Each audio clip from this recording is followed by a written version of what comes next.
the weight and no flex. Flex, the livest one in the section. Fit the runner, boy, you nigga, no question. You would run a motherfucker high stepping. Hey, you never had a big enough weapon. Motherfucker never learned your lesson. I'm a 88 pack nigga, woof. I'm a 88 pack nigga, woof. I mean, day walking, drink blood, trains out, full moon, motherfucker change like a hoe, nigga. I'm just a nigga from the hood trying to stack a little cheddar for the money. Yeah, buddy.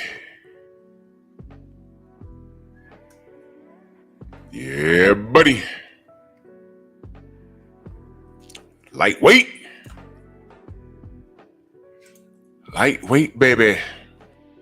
Let's bleed this morning. Drew Titan, Bronx on deck. Shout out to the mighty LDBC.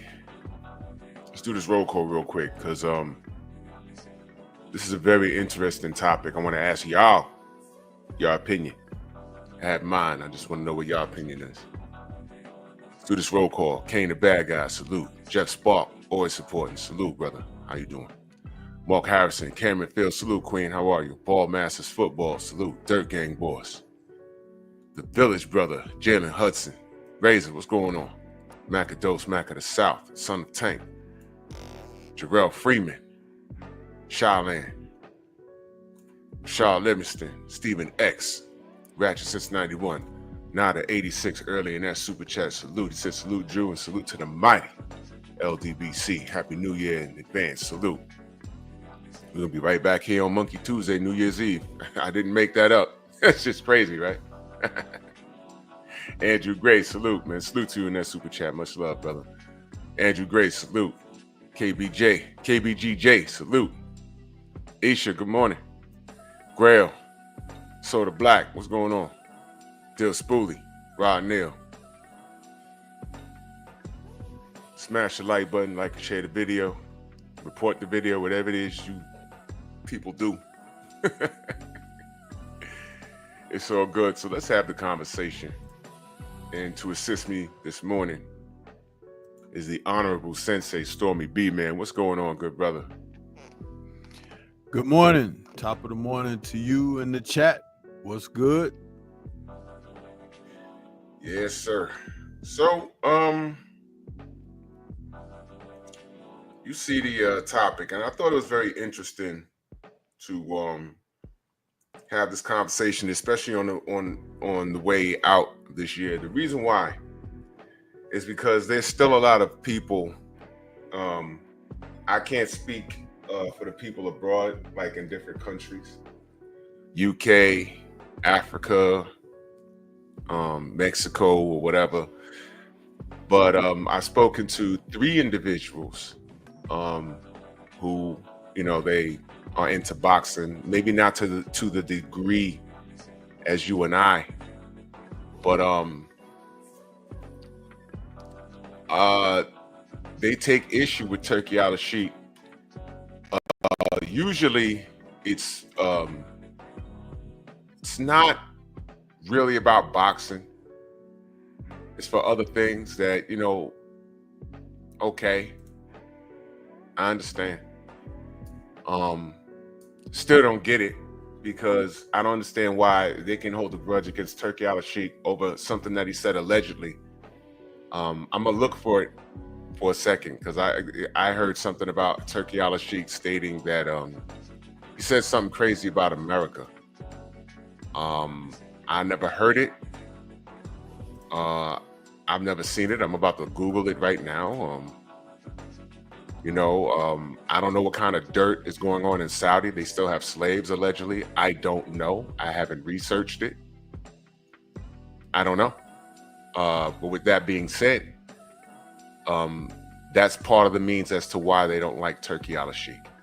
I'm not going to say that their points are invalid because I haven't researched it. You understand?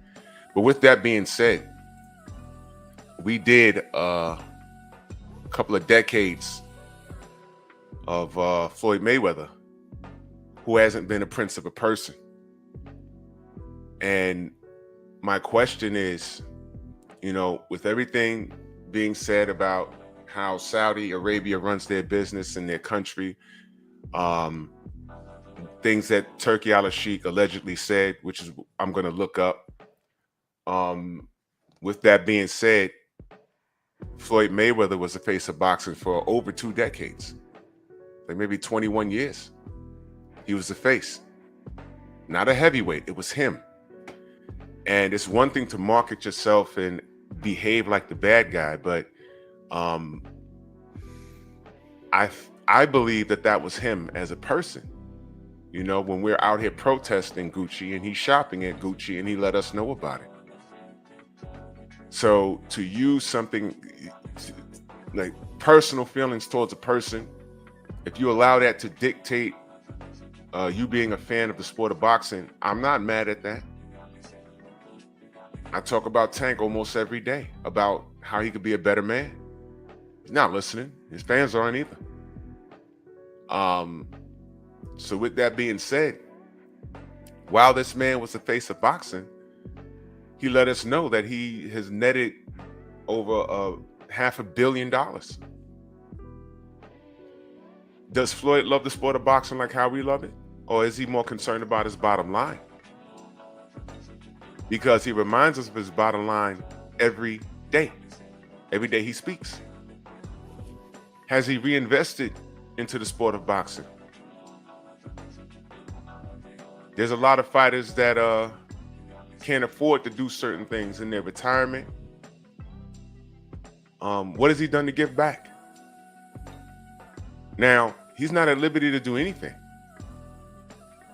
But when you say things like I'm better than Muhammad Ali, what exactly do you mean? In the ring? No. That's not right. I know you're not talking about you're better than him as a man. No, that's a negative. No. So we're in this weird position now where Turki Al-Sheikh has literally come out of nowhere, and in a short amount of time, he's made this amount of waves. He's made a bigger impact in the sport of boxing. Now, if you want to put the personal stuff aside that you think you know or whatever, fine. If you want to keep it boxing, keep it boxing. But whether you keep it boxing or keep it personal, this guy led the charge in American boxing. He led the charge in the boxing world. Now he's allegedly gone. And what do we have to show for it as fans? Because we got to look to the guy to somebody has to put this on their back and put boxing into a new stratosphere, and he hasn't done it. But I could be wrong. So y'all let me know in the chat. Am I wrong? Could Floyd have put boxing in a better place? Let me read this super chat. So the black in that super chat, salute, brother. He said, the truth. Hashtag Bomb Squad for life, man. Salute to you, good brother. Thank you. Paul Carrick, salute. If I miss you in the chat, know that I love you. Before I go any further, Stormy, your assessment on the topic tonight or today.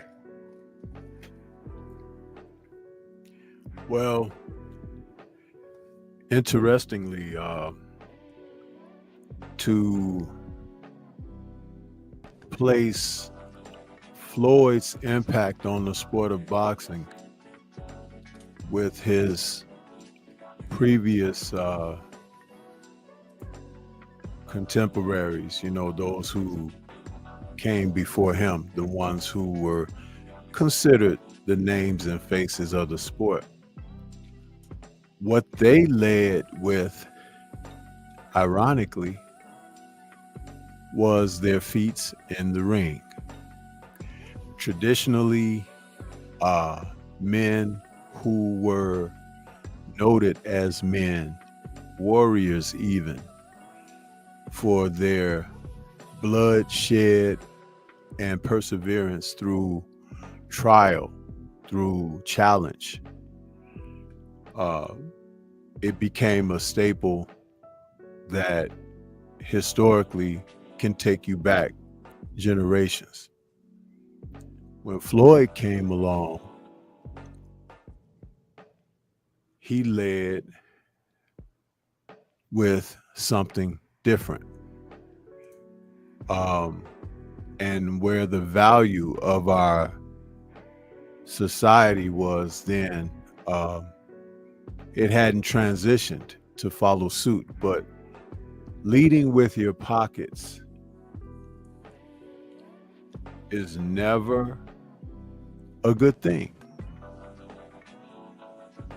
because if you want the respect from constituents, if you want respect from colleagues, if you want respect from community, there has to be an unearthing of what's to be respected, and that's a foundation, something very solid.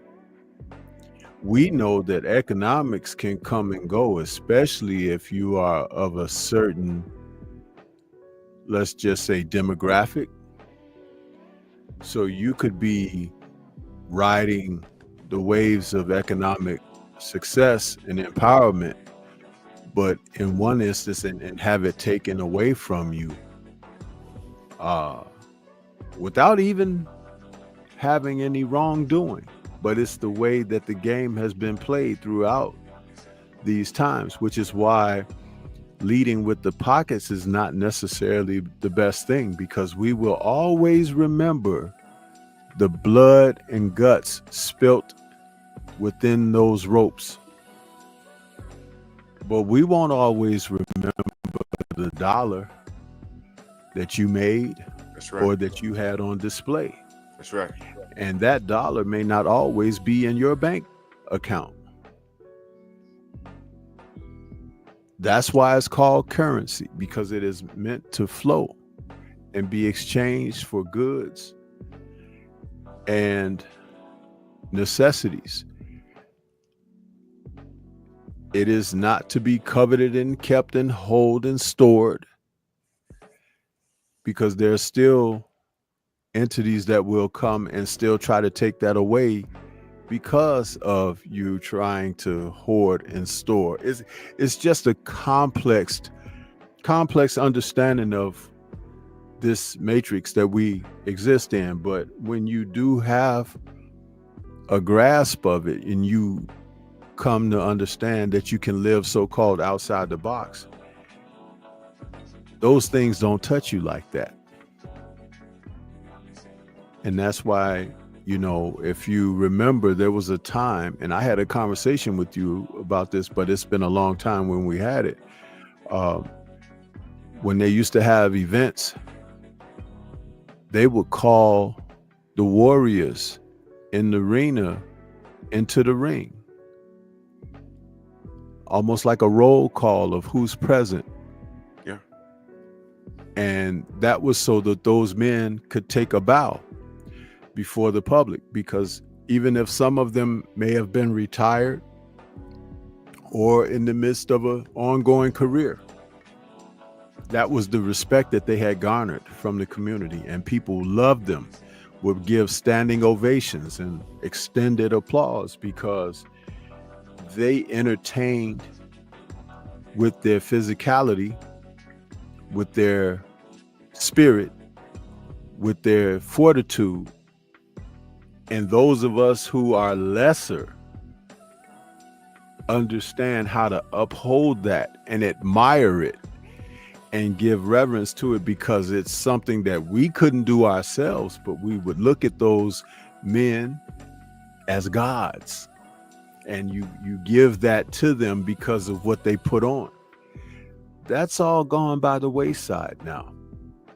And if you look at the people of today who are participating in the sport and who are prominent, who have followed this man's lead, they're suffering as a result. And they don't even understand why. Salute to the brothers UK and that super chat. Much love. He said, peace, brother Drew. All the best for the new year, man. Salute to you, good brother. This is one of my day ones right here, man. Salute. Thank you, brother. Appreciate that. If anybody's confused about what we're saying and what the sensei just said, a more simple way to ask is, would boxing be in a better direction if every fighter followed the lead of a person like Muhammad Ali or a person like Floyd Mayweather Jr.? Just think about what I said. Muhammad Ali didn't have anywhere near the amount of revenue. It wasn't remotely close. Net worth, his name, in which he didn't own, that's a whole nother conversation. All those t-shirts with him standing over listing, he didn't own that, but it was him. You understand? Who would be a better leader, a better advocate of the sport? When you think of Floyd Mayweather, you think of clown stuff. Nonsense outside the ring. Vulgar language. Brilliant in the ring. But on one hand, I could justify his career by today's standards. On the other hand, you know, a lot of people that don't know any better, they'll still rip his career. Ali, you can't do any of that. And this is another thing. A lot of you youngsters, and I'm not being disrespectful, y'all come at a time where you think the world loved him when he was alive, man. The world hated Muhammad Ali. Half the world hated him when he was alive. So this guy went through struggle, and his impact went beyond boxing. It was a representation of the world. And this is why Ali is who he is and was who he was. This is why we still speak on him today and hold him to a very high standard. And then you look at Floyd Mayweather, and you know, he could never fill those shoes. It was a different time. But as far as boxing is concerned, you think he could have done better? We've supported this man, and this is what I'm saying all the time. We're the consumer. And if I support you as an athlete, I support your business endeavors. We're now in a time where it's social media, where we can actually go back and forth with people in real time. When I saw people trying to degrade this kid's character, I'm calling him a kid because I'm older than him. Not by much, though. But I was one of the people in the line of fire getting called out of my name for defending a particular point about him. About him. Some of you in this chat right now have been around that long on various platforms where someone has said something completely wrong about Floyd, and then you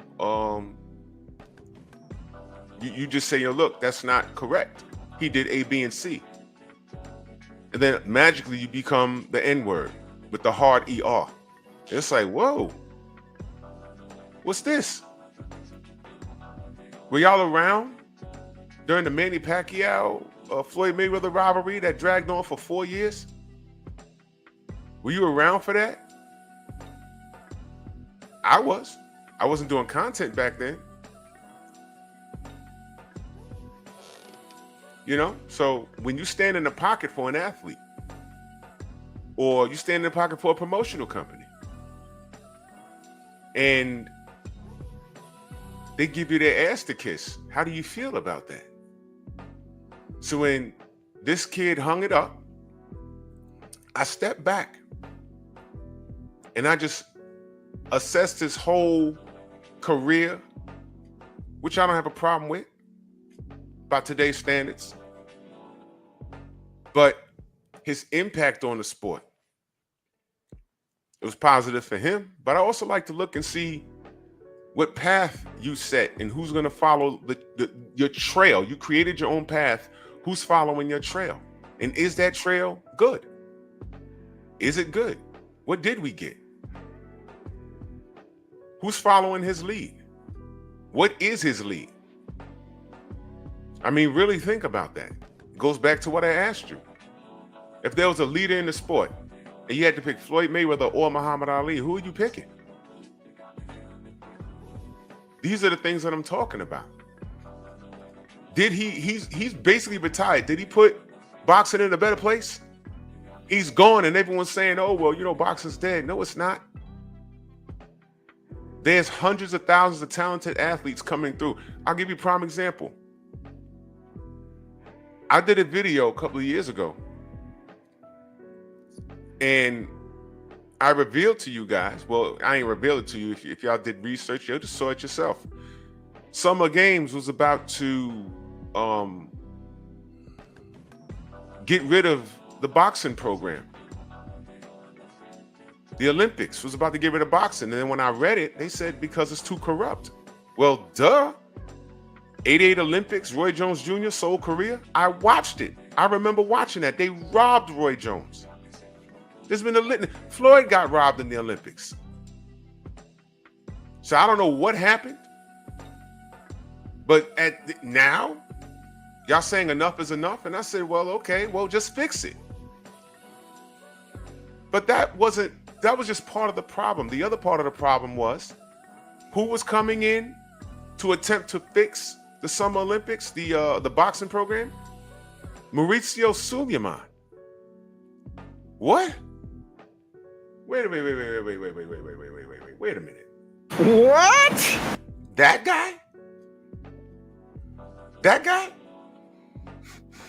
You got to be kidding me. I did a whole live about that. There's a lot of fighters, these young kids, they depend on the Olympics because that's where they make their name. You get rid of the Olympics, what are they going to do?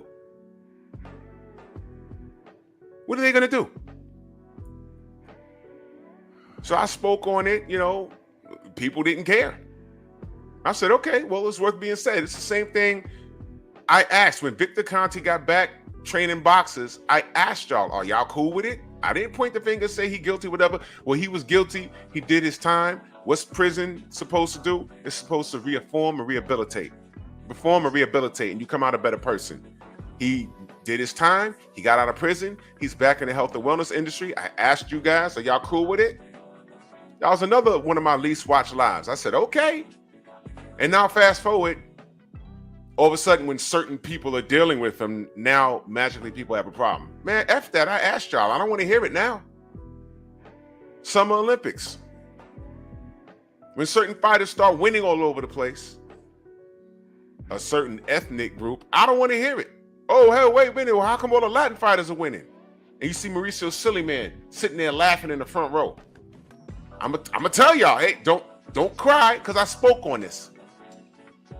I asked y'all. I'm bringing awareness to it. Now that it's happening, I don't want to hear it. Don't cry about it.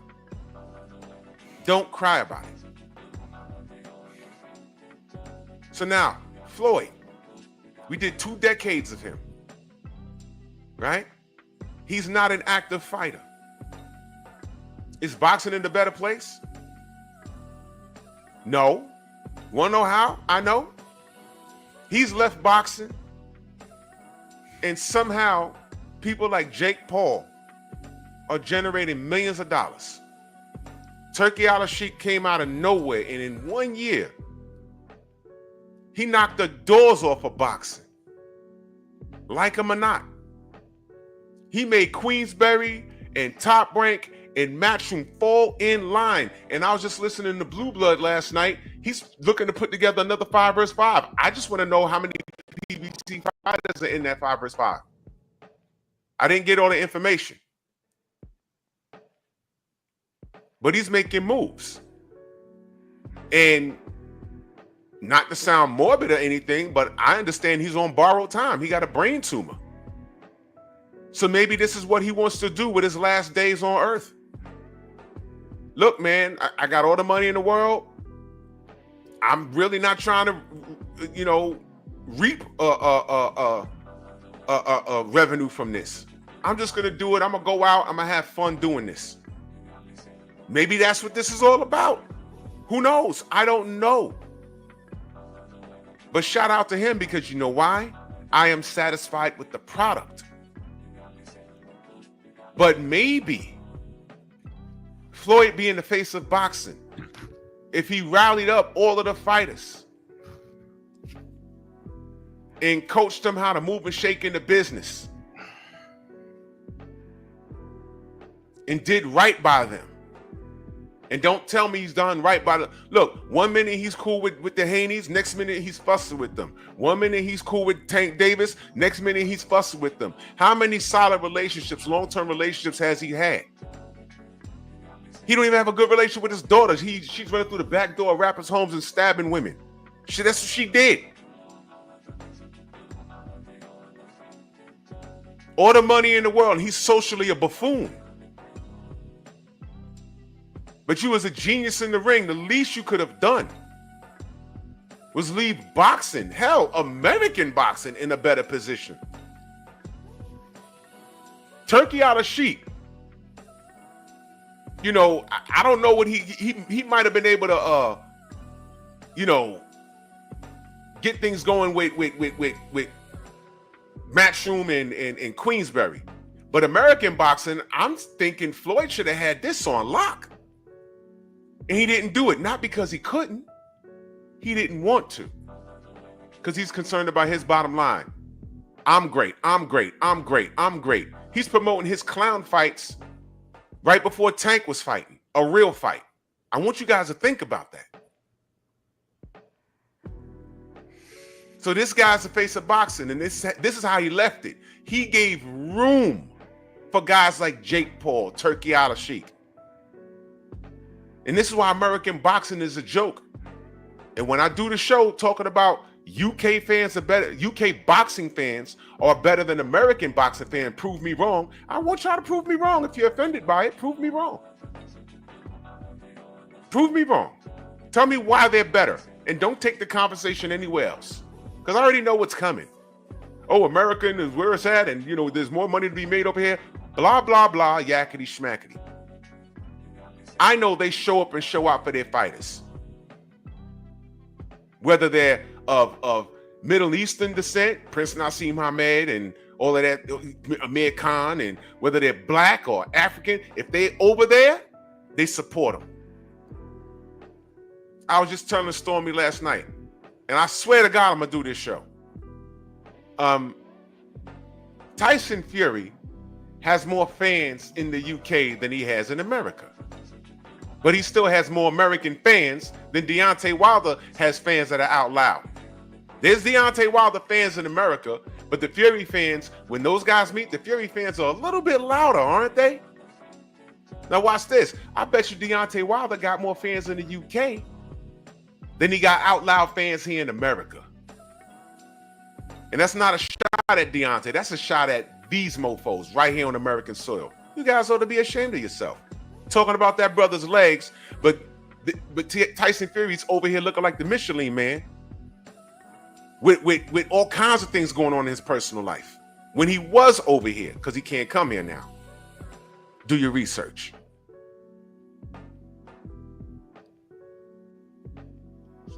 So I'm gonna land the plane right there on that real quick, man. Stormy, your avatar changed. You still there? Yeah, I'm here. Oh, okay. Yeah, your avatar went out. I don't know what happened. Yeah, I'm still here, just listening. You know. Yeah. Yeah. So Floyd gave these guys room to breathe. You know, we talked to Freddie Pendleton, and Freddie told me, he said, "Man, Floyd could have done so much." And here's the funny part: it's not like these fighters are asking for handouts. Floyd could have had. I mean, can I ask y'all a question? Did we not think that that's what the PBC was? Was we wrong for thinking that? Was we not thinking that, yo, this is the PBC, you know, this is, you know, the brothers are over here? Were we not super protective of Al Heyman? The man don't give interviews, he don't talk, which is cool. I'm cool with it. And every time someone came for Al Heyman, did we not put on the Spartan defense with the shields? Did we not do that? Don't talk crazy about Al Heyman. Don't talk crazy about Al Heyman. The man don't talk, but he's putting on, man. He's putting on all these shows. And look what he's done with Floyd. And look at how all the fighters are you know, running the aisle, and you know, he's helping them find money that they didn't know was there. What was the trade-off, ladies and gentlemen? These guys weren't fighting but once a year. Drew, you want to address that Hunter Young? What did he say? He says, Dan, so I guess accountability is a foreign thing in the U.S. Floyd is an athlete, not a savior. To blame him for boxing being ranked number 13 in sports in the U.S. is just weird talk. Well, let's discuss that, Mr. Young. Let's discuss that. First, I would like to ask, Mr. Hunter Young, if that is a Mr. Did you hear my opening statement? He obviously didn't. He just got here.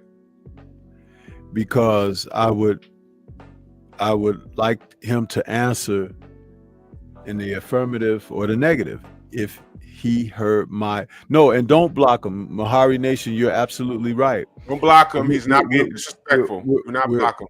Okay, you just got here. Well, Hunter, do me a favor. Go back. What we've been on now, Drew, like 32 minutes. 32 minutes, yeah. Okay, ask Hunter to go back about 15 minutes ago and listen to my opening remark.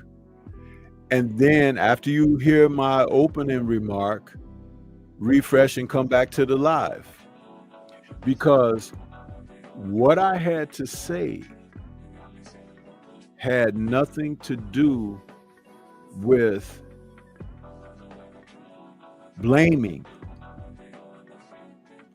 but it was an explanation of what once was that is no more. And it's no more because the person in question, Floyd, is a man who, though his boxing ring prowess was exceptional, he didn't lead in the sport of boxing with his gifts. He led with his pockets. That's the gist. But I advise to go back and check that out, because when Drew asked me to offer my thoughts, I'm quite certain that no one in this chat expected the response that I gave. Not at all. And accountability is always infused with what I speak on, because I'm one who believes in leading by example. And if Floyd did have a sense of leading by example, then he is leading people to failure, because he was leading with his pockets. You see, Hunter, you say to blame him for boxing being ranked number 13 sport in the U.S. is just weird talk. You definitely did just get here, because you definitely missed the part where I said UK boxing fans are just better than American fans. And what are the American fans? What were we looking forward to over here? Floyd Mayweather Jr. fighting basically once a year, and a whole lot of lip action. That's what we were looking forward to. And the American fans got spoiled over that. It became more of an attraction and less about boxing. It became more of an attraction. Floyd Mayweather Jr.'s fight was damn near the Super Bowl. It was big old fight parties. And you had half of the house rooting for him to lose. And he never lost, and he ain't knocked nobody out. People called him boring and everything else. I said, nah, he's a genius in the ring. And this is brilliant marketing. But did he put boxing in a better place? That's my question. Could he have put boxing in a better place? I think he could have. He didn't bother. And like it or not, you have a responsibility as an athlete. Y'all remember when I have it on my board. Where is that? Where is it? Y'all remember when Charles Barkley said this? I am not a role model. Well, do y'all remember? He caught heat for that. That made the news when he did that commercial. He said, I am not a role model. I am not a role model. He said parents are role models. Now, in theory, he's correct. But they said, man, like it or not, if you bouncing around on stage or dunking a basketball, running with a football, there's going to be kids that are going to want to be like you. So you have a responsibility, whether you like it or not. Floyd had a responsibility. And he didn't care. You have a responsibility. There was kids looking up to him. Now, when they watch, if a kid is growing up watching Floyd Mayweather, what is he watching? Him driving cars and having women twerk around him in thongs, or are they watching the science in the ring? Who are they watching? And as a parent, what Floyd Mayweather do you want your kid watching? Do you even want him watching this guy? Yeah, he's brilliant in the ring, but then, it's those after parties he's putting up online. I don't like that, and he got girls twerking. My kid following him on social media, and the girls, he surrounds himself with like 80 strippers, man. I mean, come on. It's a contradiction. Whether Floyd liked it or not, he had a responsibility. This is what I'm saying. So when you say, damn, so I guess accountability is a foreign thing in the U.S., we are being accountable. We're holding this man accountable. And I'm assuming you saying that you might not be American. And that's cool. But about 20 minutes ago, I said this is why UK boxing fans are better than American boxing fans. And I gave the Wilder Fury analogy. Now, I can't confirm whether there's more Wilder fans in the U.S. than in the UK than there are in the U.S. I know how they treat fighters in the UK. I know that. Tyson Fury could walk in Manhattan right now, and only a handful of people will recognize him, and those dudes will be from the hot dog stands because they're foreigners. Guys selling pretzels in Midtown Manhattan, they're foreigners. That's what that is. I said the same thing about Anthony Joshua. I said, man, AJ could walk. You're telling us he's this worldwide star. He come to Manhattan. There's dozens of guys walking around New York City right now looking like AJ. That tall, that big, going to those $1,000 a month gyms down there. AJ fits right in. He doesn't look any special. The only people that would recognize him would be the foreigners and maybe a handful of American guys. That's what I'm saying. There is a difference. So when you talk about accountability, that's the purpose of the show this morning. This man was the face of American boxing. He's gone. Where has he left it? Floyd Mayweather gave breathing room to guys like Turki Al-Sheikh, to a system like the Zone that failed on his first try, but now they got it together. And I am a supporter of the sport. I go where the sport is good. I gave American boxing a chance. I did. And I said, what you got? We got the PBC. And I protected it. I've been called out of my name over it. And damn near, let me see, from 2014, I got into it with Rick Glasser in the Facebook group when I was on Facebook. I got into it with him. And it wasn't like crazy. I just said, look, take your phone number out the chat. There's crazy people here. We'll see. Because he was telling me the PBC is going to be out of business in 2 years. That was 2014. I said, well, look, I'm not going to call you a liar because I don't know you. So we're going to see. And here we are in 2024 and things are looking grim. I don't know what's going on. Cody Cooper says, is this solely on Floyd? I'm just asking the question because he's the face. You can't say you're the face without upholding some responsibility. For example, when you ask who's the face of boxing, most people say Canelo.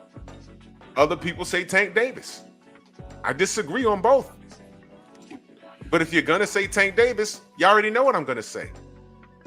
Allow me to offer something on that as well. Go ahead. In previous generations, certain influences in society, and I'm talking about the sport of boxing, nothing else. There were figures whom people dreamed and aspired to be. In my opening remark, I referred to them as being viewed by people who followed the sport as gods, because they were looked as warriors and people who could perform feats that we wouldn't dare do. But then there were some of us who were inspired to become like them. So we would go to the gyms and we would go to try to seek out. Boxing wasn't always something that just because a dude fought in the streets and had a reputation in the hood. That's what he did. Sometimes because of a man's physicality, and we didn't have so much technology going back a few generations, people would look to do something with their hands, whether it was a mason or a bricklayer or a guy who was a carpenter or something. Men who were physical and did physical work and labor. Some would resort to the sweet science because that's all that they knew that they could do, because they were physically strong and capable and had a strong will. So they'll go to a gym and find a trainer that can train them and put them on that path. When we began to change with an awakening of who we are as people, the Ali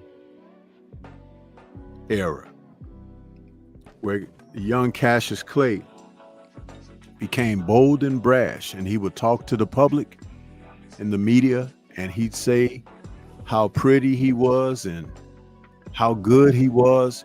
And remember, there was a point in time prior to his arrival in society that we weren't boastful. We walked with our heads down. We had to cross the street or look the other way when we passed someone who was not like us in the public. Right. Ali brought a different type of spirit and disposition. And though he was flamboyant, both with mouth and gift for gab, but his style in the ring was exciting because he was a heavyweight doing things athletically that much smaller men would do. And he did it with style and flair. And that became something that people looked toward. And though you realize you didn't have his athleticism and couldn't imitate that, but you would emulate his demeanor and his speak and stuff like that. It was very influential. I often remark that when people impersonated Ali, when they tried to be like him in the ring, they emulated the wrong things. Physically, they would emulate what he did athletically, aesthetically when you see him, but they would not, and they would emulate his verbiage, his speech, the brazen boldness and cocky and confidence, all of that. They would emulate that, but the thing that they didn't emulate was his character. Now, how is that different from what we're talking about right now? I'll tell you. The influence of one's character is something that can move a nation forward fearlessly. When the character is weak, that's not what's leading. That's not what's on display. That's not what's being admired. Now you see the difference? You got a ton of guys out here in present day boxing trying to emulate Floyd Mayweather's style of boxing. They see him hold his guard low and maybe that left hand by his waist and his chin tucked inside of his shoulder, and they talk about the shoulder roll and things of that nature. But Floyd didn't only fight that way. In fact, if you ask me, Bernard Hopkins fought that way better than Floyd did. But the impression that it puts upon you that this is what that is, that's where people gravitate toward. But the character was not strong. It wasn't prevalent. It wasn't something that made others fear or respect. That's why everybody thinks they can do what he does. You even saw Ryan Garcia trying to adopt his version of fighting like that looking quite foolish, fighters across the board, even not from America, trying to do that. There are places where that can be taught by old school sages who can teach you the nuances of it, but you can't learn that just simply from watching videotape. That's not how that works. Just like you can't be like Ali just from watching videos of his fights and listening to his sound bites. Because even when he spoke with substance. And that was rooted in his character as a man. So if you wanted to emulate something, you would emulate the strength and foundation that allowed all those other things that you were able to see visibly to be an influence. Understand what was the strength behind it. The man went against his own parents for his beliefs, which turned into him going against society for his beliefs, and ended up with him going against the government for his beliefs. How many of you are ready to give up everything for what you believe in and still have the ability to be great? You see? Big difference. The ideology from 50 years ago is not the same ideology today. These kids are different. Now I'm gonna share something with you too. Let me read the super chat real quick. Salute to Real Spill Midwest Boxing Talk. He says, salute. I blame the fighters that refuse to make the best fights, which we know whose blueprint they were following. He set an unrealistic standard and took the money and ran. The thing is also, to add to what you're saying, Real Spill, is that Floyd put out a blueprint, and although his resume by today's standards is pretty good, there are a lot of up and coming fighters that don't understand what he was doing, or they're doing it wrong. So when they say the Floyd Mayweather route, you ask someone what the Floyd Mayweather route is, you'll get about three different answers. And two of them aren't good, because the Floyd Mayweather route is never a good thing, but it worked for him. The things have changed, right? And for his era of the way he was doing things, can't do it like that anymore. Floyd Mayweather, you know, and his ideology was, the more Latin fighters I fight, the better my pay-per-view sales is going to do. He was undermining the black dollar right in our face. You know what I mean? He was really doing that. Would I have liked to see him fight Keith Thurman on the way out? Yeah, but he didn't have to, so there was no pressure. You know, but I don't want to get too far off the point. He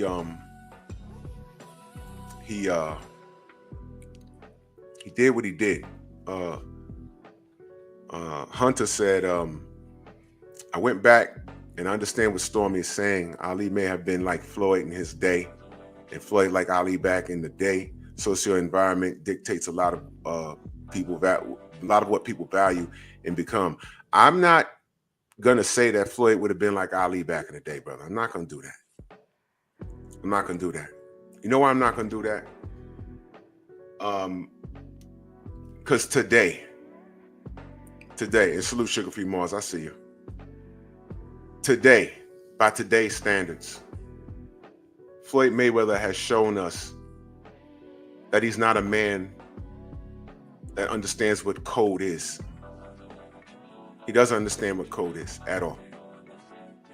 And I mentioned earlier, Mr. Hunter, that at the top of the show, we was protesting Gucci, and like a day or two later, he got on his social media drenched in Gucci, and I think it was about $8,000 worth of Gucci. And he said, I don't protest, I invest. He made it into a rhyme. He made it into a bar. And I'm like, wait a minute. And he did it in our face.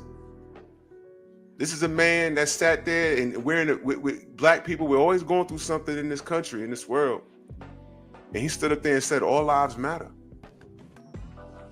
I'm like, what are you talking about, dude? So Floyd Mayweather, if he was running around in the 60s and 70s, first of all, he wouldn't be who he is. That's number one, because he'd be fighting every other day.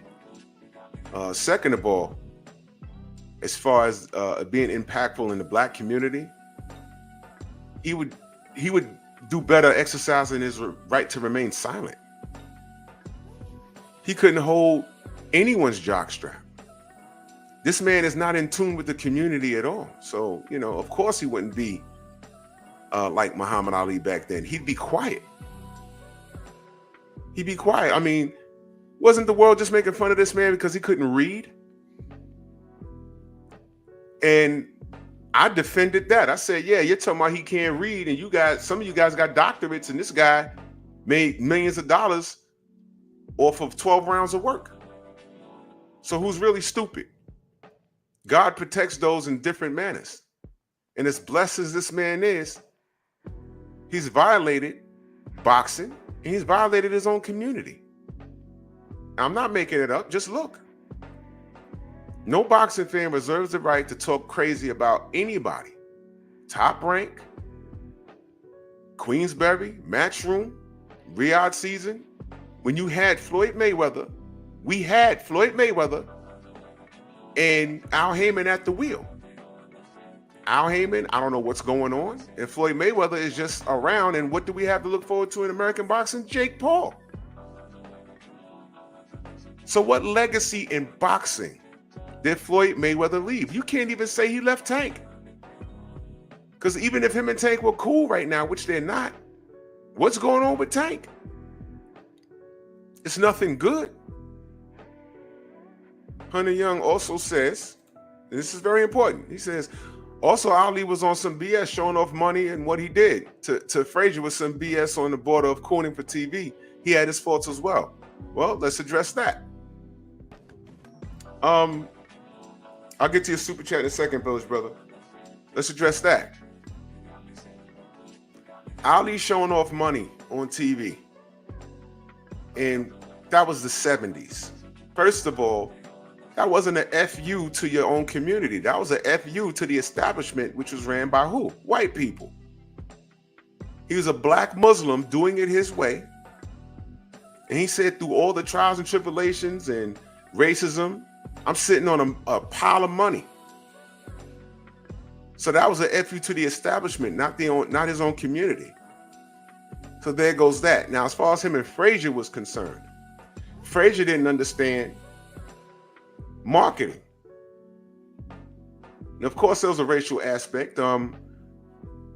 White people got behind Frazier because they hated Ali more. They didn't love Frazier anymore, but they hated him. He was Muhammad Ali's arch rival. They stole 3 years of Muhammad Ali's career. So when him and Frazier got a hold of each other at Madison Square Garden, white America was rooting for Frazier. So it's easy to say things and look in pictures and imagine it. Joe Frazier didn't understand what Ali was doing. They broke bread with each other. Frazier gave him a shot, put love in his hand, and then he said he got out when I say love in his hand, I mean money. Then he said he got out the car and then started marketing the fight right there, calling him out his name and calling him all kinds of Uncle Toms. Look, man, I get it. Ali could never be associated with cooning. He cannot. He could never be associated with cooning. Hunter Young, that is such an incorrect statement to make and associate this man with. I don't know who you are or where you're from, but for you to make an association with this man who stood on principle more than almost 90% of society for his time and era, there were people who would not dare do. I just said in my last remark that the man gave up everything for his beliefs. And as he said, when he went through what he went through, Allah turned it into him being made correct for the position that he took at the time that he took it. And he changed ever still as his life went on, as he got more life experience, where he, just like Malcolm X did, when he made his pilgrimage to Mecca and found out that there was no such thing as just black Muslim. The faith was Islam. And under Islam, there are multi cultures of people who have adopted that faith. So it's like his mind and eyes were open to something that only from his small experience in the US, it had been now the curtain pulled back. Just as a man of my present age doesn't think like the man who was 30 years ago or even 40 years ago, because life experiences brings you along to a point of different type of understanding and interpretation.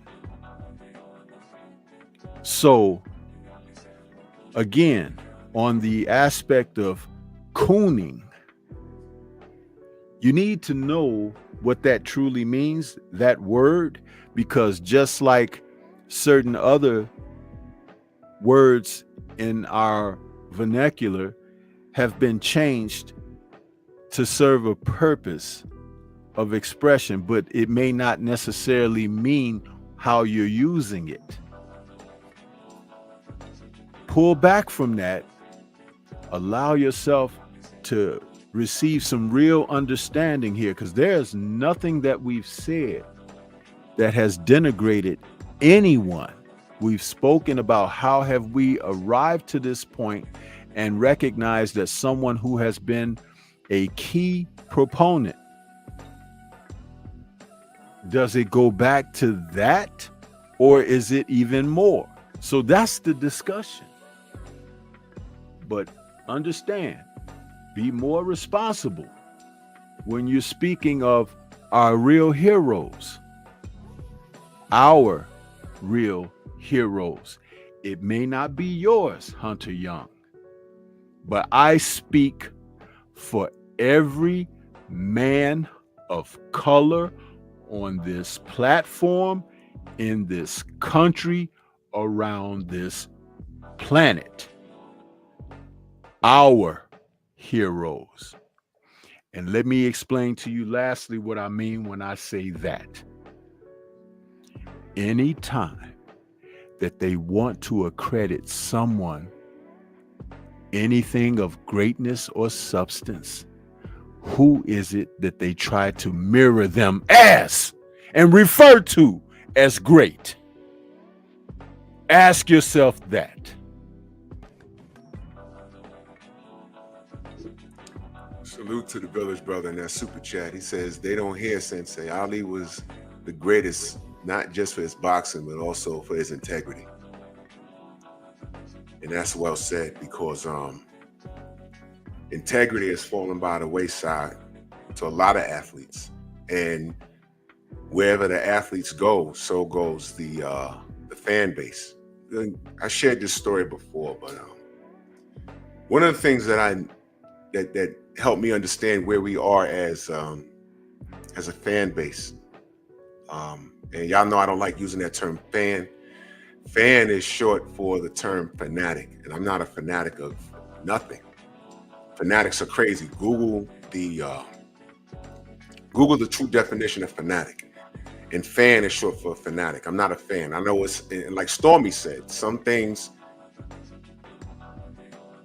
we misuse it so much that the definitions changed, like simping and pimping and cooning. No.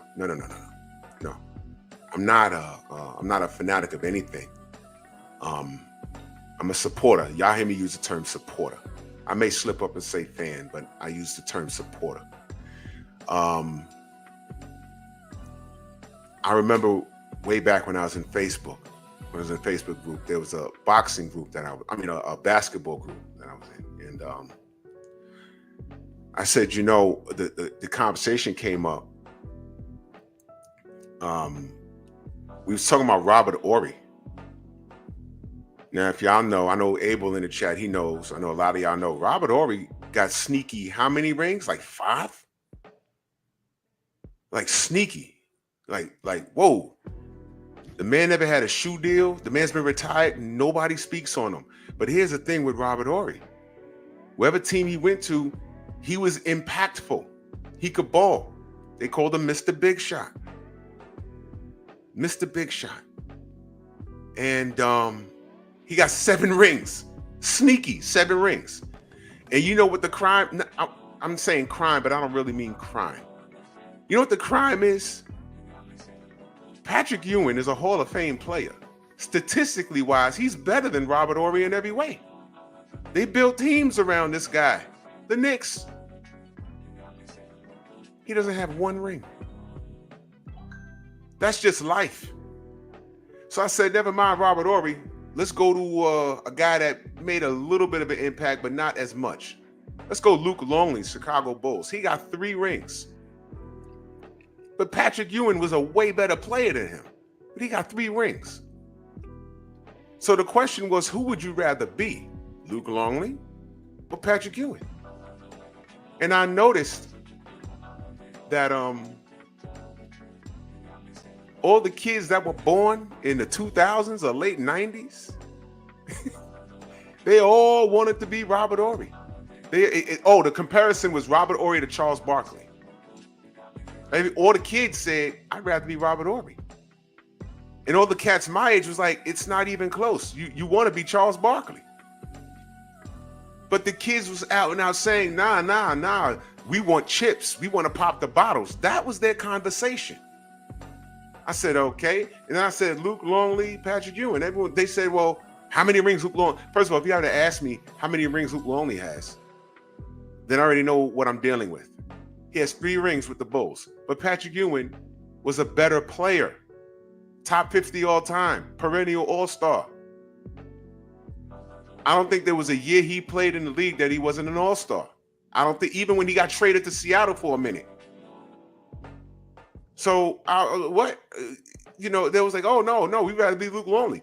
See, these kids are interested in the flash, but they don't care about putting in the work. They would rather ride the bench. And Luke Longley was a starter, but there's cats that would rather ride the bench, just to party at the end, than create their own legacy without getting that final chip. And this is disgusting. And I understood it's not only NBA ball, it's all sports. I've noticed that. These kids don't want to put in the work. These kids are equivalent to modern women. They don't want you when you're struggling, but 6 years down the road, when you become the best version of yourself, now you're supposed to go get them so they could live a life of luxury. They weren't there for you with the struggle. That's what these kids are. And I understand what I'm dealing with. So again, let me double it back to boxing when I made the analogy about a kid growing up watching Floyd Mayweather. What is he watching? Oh, you like boxing, but you're in the gym trying to shoulder roll, trying to do pull counters, and you're not learning the basics. You're going to get your ass beat. You might not be as athletically gifted as Floyd. Imagine a kid saying, yo, I love Roy Jones, and he goes to a gym and he finds a trainer that tries to train you to fight like Roy Jones. You're going to get beat up because Roy did everything wrong. But he was athletically gifted enough to get away with everything until Father Time caught up with him. But not to get too far off topic. What are you watching? As far as Floyd Mayweather is concerned, what are you watching? The title of the show is Could Floyd have put boxing in a better place? We held him to a high standard and we protected what little integrity he had. We held him to a high standard. And what has he left us with? I got my Gucci, what you got? I got my strippers, what you got? I'm not no savior of boxing, okay. But you wasn't, but I damn sure was called a nigga a million times by half of the Philippines. Hating ass dudes right here in the States. So there's no comparison between him and Ali. Absolutely not. Absolutely not. Beam Pro in that super chat. Salute. He says, salute Drew and Stormy, man. Salute to you, good brother. Salute to you, good brother. The Queen, Sugar Free. Y'all make sure y'all go subscribe to Sugar Free Moss. She be cooking. And where's our sister Shower? Somebody put her link in the description, please. Go subscribe to her. She says, for the cook. Big salute, man. Salute to you, Queen. Salute. KG in the building. Fella, I see you. Yeah, there's no comparison. Role models? Oh, there go Shower. Salute. There's no comparison. This man, I'm just asking the question. Could he have done it? And so far, what I've got in is, was it his responsibility? Well, if you're the face of boxing, and I bought every, let me explain something to y'all. I bought when he was an active fighter, I bought every Floyd Mayweather pay-per-view in support of him and the PBC. Every one. Even his first one when he was with Top Rank against Arturo Gatti. I paid for that. I supported this young man. I have. And I reserve the right to ask what's going on. And when I look at this body of work in the ring, I don't have a problem with it. But what about the fighters up and coming behind him? What has he done to help them? What trend does he set? That's a good question. What does he say? You know what he said? What trend he set? You never heard anyone talk about A-side, B-side until you heard him say it. We weren't having that conversation. Here's the trend that he said. Everybody on YouTube wants to talk about the business of boxing now. Makes me sick. Makes me sick. I don't like talking about that. The conversation me and Stormy had about Daniel Dubois, that was boxing. That was boxing. I don't want to talk about seat sales and who called what venue, and we shouldn't have to be going through that. We didn't hear anything about A-side, B-side until this dude. Exactly, Real Spell. When he says robbing the bank, he said stuff like this. So now you have a litmus of fighters coming up in this new generation trying to rob the bank.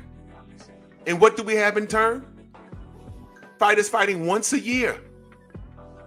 Once a year, like they're rock stars. Fighting once a year and charging us top dollar for a mediocre product.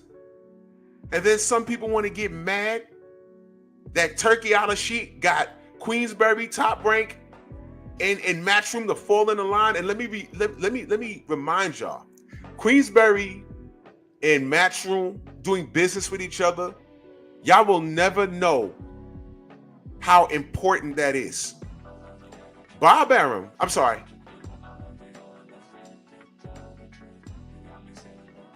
Frank Warren and Eddie Hearn shaking hands and doing an event was equivalent to Bob Arum and Don King shaking hands and doing an event in the 80s. A lot of y'all don't know what I just said. You don't know how huge this is. To y'all, it's just another day at the office. But when that 5 vs. 5 was announced, and I saw Frank Warren sitting across the table from Eddie Hearn, I said, oh my God, that's huge. Boxing. Now y'all know. Can I ask y'all a question? Let me ask y'all a question. I want all of y'all. Am I an Eddie Hearn fan? Steve L, I see you. Am I Eddie Hearn fan? Yes or no? Put it in the chat. Is Drew Titan an Eddie Hearn fan? Yes or no? Go ahead, put it in the chat. And when we were talking about Ali a moment ago, I wanted to share something. It's funny because I saw this morning, early this morning. That was way before you even started the show, but I wanted to share this. Check this out. Play that, Drew. You mentioned Floyd. Where would you put him in the rankings? Mayweather. Where would you put him in? Who?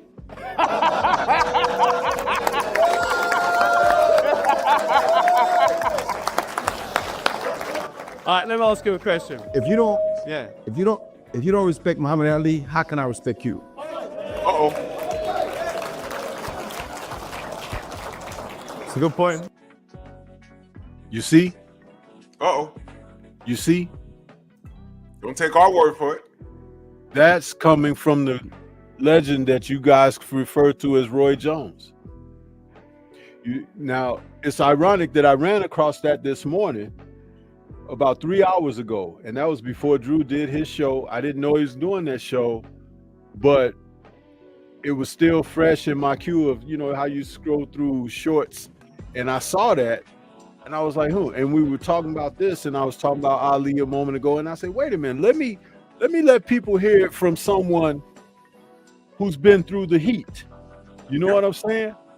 And that's a guy that is really putting in perspective who you're talking about and what reverence is that person when it comes to anything that they have to say about someone else. It's right there. Don't take our word for it. And Roy's not perfect, but don't take our word. Roy's been in the mix. For the things that Floyd did say, I mean, yeah, that Floyd did say about Muhammad Ali, it was just disrespectful and ridiculous. You ain't got to fire shots. Muhammad Ali left his mark on the world. Floyd Mayweather has not done anything remotely close, but he's done it for himself. Selfish versus selfless. Selfish versus selfless. Something to think about.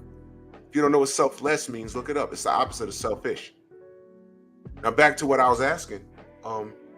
Y'all know I don't like Eddie Hearn. He's a liar and everything else. But when we're talking boxing, if you do something good by way of the sport, then I'll give it to you. I haven't been as hard on Frank Warren, but he falls in those same lines. You know, the history of the sport with them. But when you do something good in the name of the sport, can I ask y'all a question? Frank Warren and Eddie Hearn aligning themselves with Turki Al-Sheikh to give us boxing. Did they do right by the sport? Yes or no? Yes or no? Did they do right by the sport? Yes, I think so. And what I'm saying is, Floyd Mayweather, before Turki Al-Sheikh came into the sport of boxing, he was in a position. So I thought him and Al Heyman was in a position where what Turkey's doing, why couldn't Floyd and Al Heyman organize that themselves? I'll tell you why.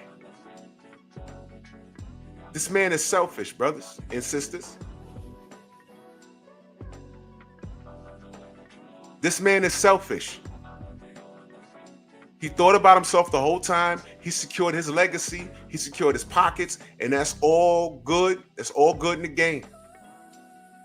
But now the result is American boxing is not alive. We got some great fighters over here, but he's not talking about them.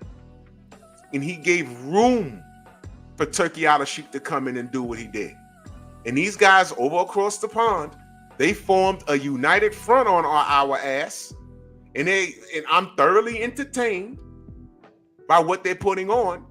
And I'm looking at the American market, and I'm like, man, the American market, they're about to run over there. Which is why boxing is not high on the totem pole of sports anymore. And what I'm saying is, Floyd led the charge with boxing. He had Stephen A. Snitch talking about him against Stephen A. Snitch and Skip Brainless when they were on First Take, arguing over Manny and Floyd. I believe boxing was a little higher on the totem pole back then. But Floyd could have remained in the limelight and say, yo, like I said before, we got young guts coming up. We got Shakur Stevenson, we got Devin Haney, we got Tank Davis, and there's a litness of guys that are coming in. We're gonna put on, and He couldn't do that. He couldn't do that for all of the fighters. He couldn't talk up the Charlos. Do you remember when I said? You remember when I said the flex would have been if every fighter, when they were fighting on that night, Floyd likes flying out girls and stuff, right? And a lot of these fighters I'm going to mention, they can afford their own plane ticket. I agree. But how powerful would it be, for example, when the GOAT won the heavyweight championship? What if you looked in the front row and saw Floyd Mayweather, Deontay Wilder, both Charlos, Andre Ward, Errol Spence, Bud, and everybody in the front row going crazy for Clarissa Shields? What if you saw that? What if you saw that? That's a statement. And y'all might think it's a color thing. Y'all might think it's a color thing, but listen to what I'm saying. Didn't have to be. We just had Jake Paul. What was his co-main event? Now I want you to think about something. Now I know it was a Jake Paul card. I know that. But what if all those names I mentioned was in the front row rooting for those women on the co-main event? Just sitting there rooting. All the names I mentioned. Think about what I'm saying. How about this, Floyd? You could have put the smash on Jake Paul. Instead, you fight his brother in the ring. That's what you did. You could have put the kibosh on that. You could have been doing what Jake Paul is doing easily. You already have the name. You have the status. You got the bread. There could have been an American version of Riyadh season over here. We have the talent, man. But everyone's so busy running behind trying to be what you've done. And I'm not saying everybody, not everybody, but I'm saying the guys you think of. Look what he tried to get Tank to do. It didn't work for him because the regime has changed. The way Floyd did things, technology has changed in the last 7 years. It's different. This is a man who stood in front of the biggest showdown at welterweight in the past 30 years. And he said it's not going to happen unless he says it happens. You see what I mean? Do y'all remember that? Do y'all know what Stormy is talking about? When we were talking about Bud versus Errol, and that was all we wanted. He put it out in writing. That fight's not happening until I say it's happening. And I said, what is he talking? What does he have to do with this? And not only that, he never showed up to any other promotion as an endorsement. Nope. To lift these two brothers up, to show solidarity and say, hey, I'm representing the sport of boxing. As a former face of the sport, I'm here to show support for these two men who are now doing their thing in this modern era. Notice character. I talked about it. Yep. That's something that should not go unabated, because when you look at it, he did those kind of things to stop these men from having the light shine upon them, because he only wants himself to be the one who's elevated. And y'all don't even see that kind of stuff. Sugar Ray Leonard fought Terry Norris, who already had a couple of losses on his record. But he said after the defeat in the ring that he admired what Terry Norris was trying to do, even though Terry Norris was not the necessarily best welterweight in the world. But Sugar Ray Leonard literally passed the baton to Terry Norris on that night. That's right. When he lost to Terry in the ring, and said, hey, I just hope that he can do for the sport, take what I've done and go further with it. That's a man. That's right. That's a man. And Floyd never did that. Like I said, it's easy to say he'd have beat Keith Thurman. Well, I would like to have seen him give him a shot on the way out. Instead, he passed the fucking baton to Canelo, y'all. He passed the baton to Canelo. Never forget that. Bud sat there on his Instagram, and at first I was like, this is kind of cringe because I don't want to see him talk about his business because it sounds weird. But looking back, we owe Bud an apology. Because the key thing he said was, Al told me I'm not letting anyone near this fight. I said, what the hell is that about? What the hell? And now you see. Everything I said. We could have had our own version of Riyadh season right here in the States. And hell, Riyadh season could still exist, but we could have had a USA versus UK thing and we'd have had a big old party. Our heavyweights over here, our light heavyweights and everything else versus whatever they got going on over there. But Turkey Al-Sheikh came in and in a year and some change time, he showed us how it's done. And he still got his boot or his Aladdin slipper with the curled up boot on the throat of boxing. And if you like pain, you love it. Because it's a good thing. Because I am thoroughly impressed. I'm a supporter of the sport, y'all. You see, back when DAZN first hit the scene and Eddie Hearn came over, I didn't like Eddie Hearn. I'm like, what is this guy doing? And you had a bunch of people that didn't like American boxing. They didn't like Deontay, and they love AJ's straight teeth and abs. They were like, oh yeah, Eddie's gonna take over American boxing. How do you feel about that? I said, well, I'm satisfied with what the PBC's doing because I'm not gonna pay for no app when I have boxing on free TV. But if you like boxing like that and you're gonna pay for it, that's cool. But I have it for free right now. And back then, it was a country versus country thing. I'm like, all right, I love boxing, but Al Heyman got me so far. So I'm going to support the black man.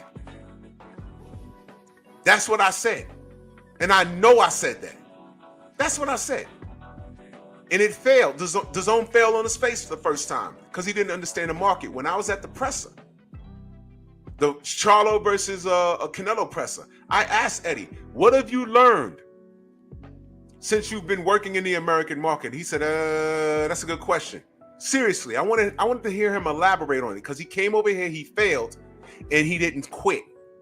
He came back and he learned some things. You know what he learned? The American boxing audience, a majority of them are chasing rock stars. They don't care about the sport. Which is why Flomos have disappeared. Which is why when Tank Davis hangs it up, they're going to go away. They're not boxing supporters.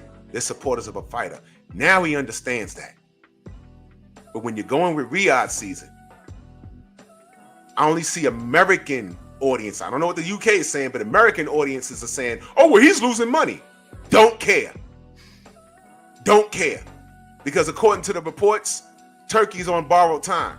So now if he's losing money, I don't think he cares about that because he's on borrowed time. Riyadh season might disappear when the man passes. And I'm not talking morbid. We just know what we know about his health. So maybe this is what this is about. And we need to rejoice in it while it's here. But what I'm saying is we could have had our own version of Riyadh season. He could have called it Floyd season. But if he was putting on these monster events, that'd be something to tip my hat to, but I have nothing to tip my hat to over here. Who's the future? Who's the American heavyweight champion? Who's the future? Who, Jared Anderson? Try again. Salute to Eric Jordan in that super chat. Much love. He said Co-Main was the best fight. Serrano versus Taylor too. And if we had American fighters there rooting at the top of their lungs for the American fighter, Amanda Serrano, that would have showed something. And I love what KG said. He said, remember what I said, Stormy? I want to see you do good, but not better than me. And that's the problem with Floyd. That's why he fell out with Bill and Dev. That's why he's falling out with Tank. I want to see you do good, but not better than me.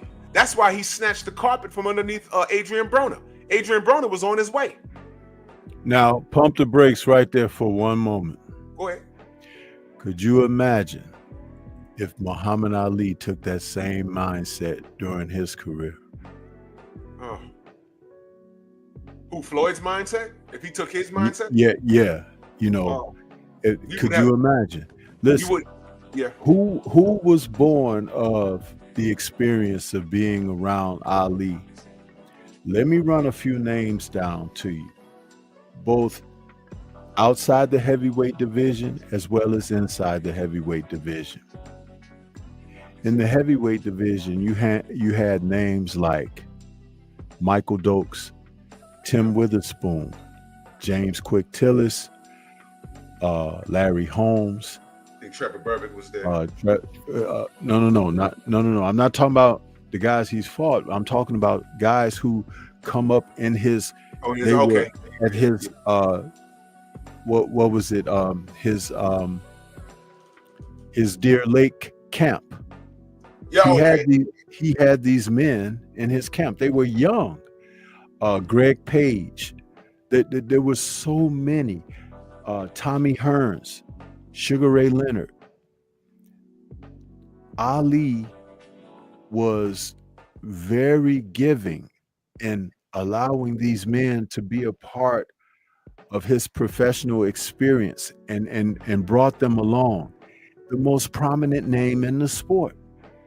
He had an influence. All of those men that I mentioned became world champions. And there might be a few that I'm forgetting, but I'm not trying to forget or leave anyone out. I'm just trying to speak on the point of that's how giving the man was. And he gave so much that even some of those men had the impact upon them. Tim Witherspoon, I don't know if I mentioned Tim Witherspoon. No, you did. He was one as well. And those men turned around and gave back themselves throughout their careers. It was an amazing thing. I talked about the fact that Ernie Shavers was a man who needed an operation for his mom. Listen to this, y'all. He was trying to figure out a way to make ends meet because he was a heavyweight contender, had never fought for a world title, and he was in a bad situation. Ali told him that he would give him a voluntary shot at his world title. And the discussion between them was Shavers could take the proceeds from his purse, in that fight and use it to help his family. The thing about it was Ali didn't give him money out of his pocket saying like, here, brother, let me help you out.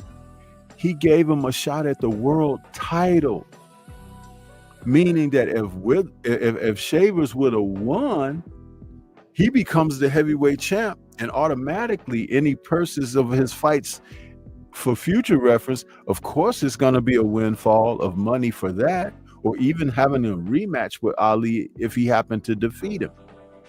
But he still did the man a solid by assisting in that way. That's character. When we talk about these things, I've stated it how many times over and again that you can't displace character. You can't. Right. That's right. And people need to know that because there are still good fish in the sea. Regardless that we know that our oceans have been poisoned with radiation and all types of waste and everything, we still have good fish in the sea. And that is something to focus on, not so much that the seas have been polluted, because it is man who's done the polluting. But imagine if man had a change of heart and turn himself around, turn his mind around from the wicked ways of what we've seen and experienced and become better. Just think about it in that regard. You see, this morning's show, this wasn't a clown session. It was to ask a question, and throughout the question, sometimes you have to say things out loud to make you think about it. When it's in your brain, it can just come and go as a flash. But when you say something out loud, it gets your wheels turning. And really think about what I asked and listen to the examples that I set, the possibilities, and listen to Stormy's explanation. And bringing up Muhammad Ali, the good brother Hunter Young. You know, you're entitled to your opinion. However, I'm glad you brought up Muhammad Ali, because it's funny how everything in boxing always goes back to him. Now, how do you think Turki Al-Sheikh views Muhammad Ali as opposed to how he views Floyd Mayweather? Think about what I just asked. How do you think every fighter in the world views Muhammad Ali as opposed to Floyd Mayweather? Floyd Mayweather is the epitome of Napoleon complex. Let me read the super chat and I'm gonna go into detail. The Village Brother, he says, or Floyd coordinating black fighters to show up and show out for Devin's undisputed fights. Man, I'm telling you right now, brother. Floyd flies out all these girls. He could have flew out everybody just to support American boxing. You don't have to root for, Devin or, whatever, but just to support America. If he had a whole powwow and say, yo, look, we need to support each other. Everybody, American boxing. And even if you fight on American soil, come through. You don't have to promote the support, just support. Because boxing is 13th in the in America. And we could do better. We used to be better. And we're not. And who was the face for 2 decades? This man. And all I'm asking is, could he have put boxing in a better place? And I think he could have. He just chose not to. Now, what I was saying before, Napoleon complex. I don't have the video handy, but I remember watching a meet and greet in the UK, and everybody was lining up to meet AJ, and Floyd Mayweather was standing right there. AJ is what, 6'5", 250 pounds, looking like that. And that's Floyd Mayweather. People walking right past him. He had to tell the people, hey, that's Floyd Mayweather down there. Down there. Oh yeah, hi Floyd. But AJ, hey, what's going on? And you saw it in that man's face. He was uncomfortable. Because in his mind, he said, damn, this is second grade all over again. He was one of the short kids. You remember how they used to line you up in size place? He was a kid in the front of the line. Don't worry, I used to be the kid in the front of the line too until I had a growth spurt. But he stopped growing at 5'7". But you know what? He's not counting his blessings. He's so worried about everything around him. That's why he leads with his pockets. He gets those girls because he leads with his pockets. He gets people to look at him because he's throwing money at the screen. But who are you beyond all of that? Ali stood 6'3". Stop right there. He walks into a room, he lights up the room with his smile, his charm. Gift the gab. Floyd Mayweather wasn't blessed with height, but he had other gifts. He was better than his uncle. He was better than his father. And instead of counting his blessings, it wasn't enough for him. Like the James Bond movie, The World Is Not Enough. Floyd Mayweather had the boxing world in the palm of his hands. And instead of counting his blessing and saying, yo, look, I got AB coming through. I got this guy Tank and Devin, and I got a litness of guys basically following in his footsteps, but they're going to be just as great as me, if not better. I've heard Michael Jordan say, man, records are made to be broken. He didn't hate on Kobe. He loved Kobe. He didn't hate on Grant Hill. He loved Grant Hill, played against him and all that. You didn't see that with Floyd. This is why I said that man needed therapy. This is why. You're supposed to bring up the brothers and sisters coming up behind you. You're supposed to be setting a path because you created your own trail. He has not done that. And then you turn around, boxing is in the toilet in America. We don't know what's going on. We tried to get behind him and Al Heyman. We don't know what's going on there. And then Turkey Al-Sheikh comes through and it gives us what we want as the supporters of the sport. And people are mad at Turkey? I don't get it. I don't get it. Because at the end of the day, it's about boxing. Now, if you want to be mad at Turkey over something he said, I was good. Could y'all do me a favor? I Googled Turkey Al-Sheikh negative comments on America, and I didn't get anything. Could y'all send me a direct link if y'all could find it? I heard he said something crazy. If there's a video of him that's not AI, of him talking crazy about Americans, send it to me because I haven't found it. But watch this. What's the difference between Turkey Al-Sheikh allegedly saying what he said about Americans or America, as if our country's perfect, but whatever. But, okay, it's not for him to speak on. Okay, I get that. Fine. What's the difference between that and us protesting Gucci and Floyd dropped over $1 million on Gucci in our face and put it online for us to see? Y'all remember that? I don't protest, I invest. Whatever the hell he said. Y'all remember that? Would Muhammad Ali ever have done something like that? Since we brought him up. We never do anything like that. We dealt with all kinds of things over here. Andre Ward and Floyd Mayweather were active at the same exact time. And when we were telling the world, there's racism involved in this, they said no. We said yes. You know why? Both men were undefeated and they walked different paths within their lives. And Andre Ward got the same amount of hate that Floyd Mayweather did. And they were completely opposites inside and outside the ring. Think about that. That's what we was dealing with here. And all I'm saying is, when those brothers both hung their gloves up, Floyd was leading the charge. He could have done a great thing over here. It could have been a Riyadh season over here in America.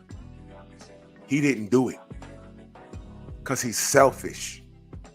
So to answer the question to today's show, could Floyd have put boxing in a better place? He could have, but he chose not to, which gave room to Jake Paul, who's done what Floyd could have done, right or wrong. But you got this YouTuber that came through, who's a pro fighter, and he's getting fights with a 60-year-old Mike Tyson and breaking all these records. And now when we're talking about pay-per-view sales and things of that nature, you see those crazy numbers that they're putting up next to his, and it's not accurate. They're putting up these crazy numbers next to Jake Paul, like he's actually doing something. But when Floyd was selling pay-per-views, they were like $50 a pop, and it was like 10 years ago. You see, they're already trying to replace Floyd's quote-unquote pay-per-view legacy with Jake Paul already. They're doing it already. What I'm saying is Floyd should have put this out of reach. Put him out of reach. But 20 years from now, they're going to be talking about how Jake Paul is the face of American boxing and Floyd Mayweather is going to fall by the wayside. So all of this crap that he's doing to big himself up, it's not helping. And what I'm saying is what Floyd could have done over here in America is what Turkey is doing right now. Everybody should be fighting under the PBC banner or Floyd Mayweather, TMT Promotions, whatever it is. He didn't do it. So I'm going where the boxing is. There's a reason why boxing is 13th in sports in America. And I'm not mad at that. You heard me say this on my platform all the time. Y'all did this. And I'm not saying y'all in the chat. I hear people complaining about the NBA. I tried to watch an NBA game the other day. It is unwatchable. Why are these 7-foot-tall kids thinking they're point guards, inbound the ball, go to half court, do a little move, and shoot a three-pointer? 78 missed threes in one game. 78. I can't watch this game.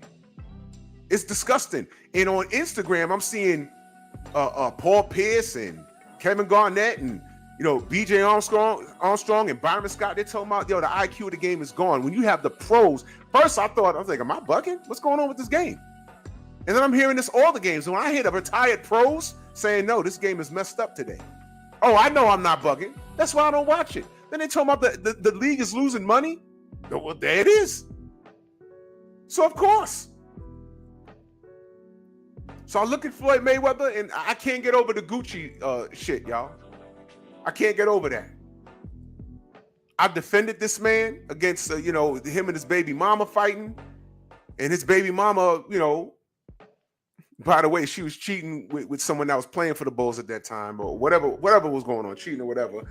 And then she was found, wasn't she found deceased in a car on somebody's block? Y'all remember that? A lot of weird stuff surrounding this dude. It didn't get linked back to him, but it was just strange. Who are we defending when we talk about Floyd? Who are we defending when we talk about Al Heyman? Where is Al? Can we get an update? Is he okay? What's going on with the PBC? I've defended this man. I've defended the PBC for years. The PBC been around for a decade, right? About a decade. I defended that man. I've held Frank Warren accountable, Bob Arum accountable.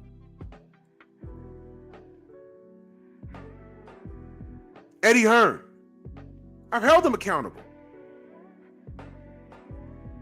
This is about boxing for me.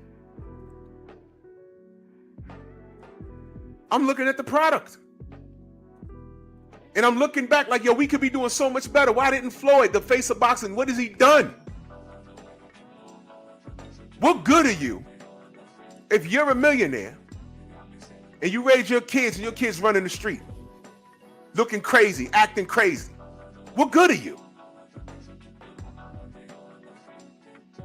You're the face of boxing. You saying you birthed all of these dudes running around here. But were you 13th, the 13th sport in America? What legacy is Floyd leaving? And I'm going to let y'all know this right now. If boxing out and out dies in America, what are you going to do? Look to Floyd? It's become abundantly clear that this man doesn't care. He doesn't care. I care about the sport. He cares about himself. That's why I let him go. But a man that was so powerful for 20 years, so powerful in the sport, and then Al Heyman came through. And off of general principle, I back these brothers because they're black. I did. And now, as of December 30th, I look back, and I'm about to do a year in review tomorrow. We're going to be back to clowning tomorrow. But behind every joke, what makes a joke funny? When there's some truth behind it.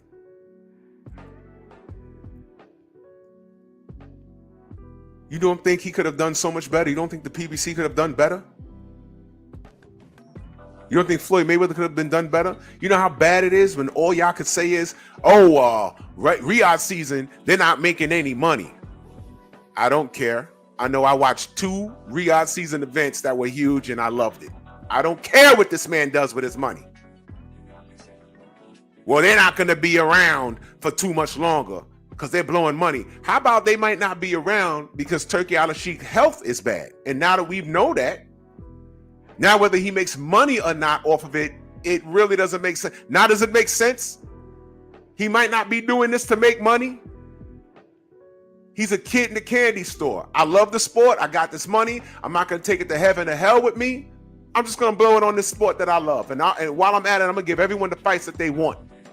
He's over there throwing rap concerts, boxing events, and everything else. He's spending it because he's not taking it to the grave. So if Riyadh season vanishes when he passes on and goes home to Allah, we can say while he was here, he made a strong impact. And to sit back and talk about the problems that Saudi has or in their soil, irrelevant. I don't live there. I live here. We got problems here. Are we going to talk about what Al Heyman and Floyd Mayweather's doing, giving back to the community? Do you want to go there? I'm just saying why they're not giving back to fighters that are on American soil and promoting them at least. And keeping them active. That's why I say y'all guys need to keep it boxing. I'm not concerned about what's going on in Saudi. I don't live there. I don't live there. I live here.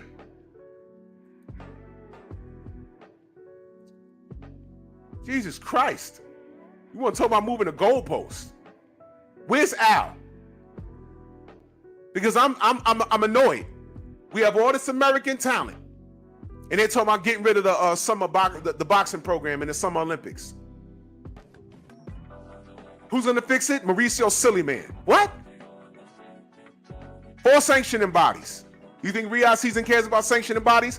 Whatever they doing over there, fighters went over there. They didn't care about no IBF, IBO, WBA, NBA on NBC. They didn't care about that. It's I'm going to fight my contemporary and I'm gonna get a bag in the process. That's what they cared about. And what we dealing with over here? Politics and nonsense. If there was no Riyadh season, we wouldn't be seeing Adrian Cabiel going a goddamn absolute tear in the heavyweight division. Who? Y'all better wake up. We over here celebrating Jared Anderson, and Adrian Cabiel's kicking everyone's ass. Huh? And to that notion, Drew, we got the queens out there like Sugar Free Mars and Shower who are doing videos talking about boxing. I just left some comments on Shower's latest because he's talking about the French fighters that have come up and upset a couple of the top names of guys, Jaime Munguia and Chevron Clark. You know, French fighters that we didn't know anything about because the media doesn't cover them like that, like they're supposed to. And when they bring these events up and the fighters are brought in, those guys are always made to be thought of as the opponent. Well, some of those so-called opponents are live action fighters, just as this guy that Jai Opataya is getting ready to fight coming up in late January. This is going to be a fighter that in mid-January, I should say, that he's from over there where Jai is from, and he's the Olympic silver medalist. You know what I'm saying?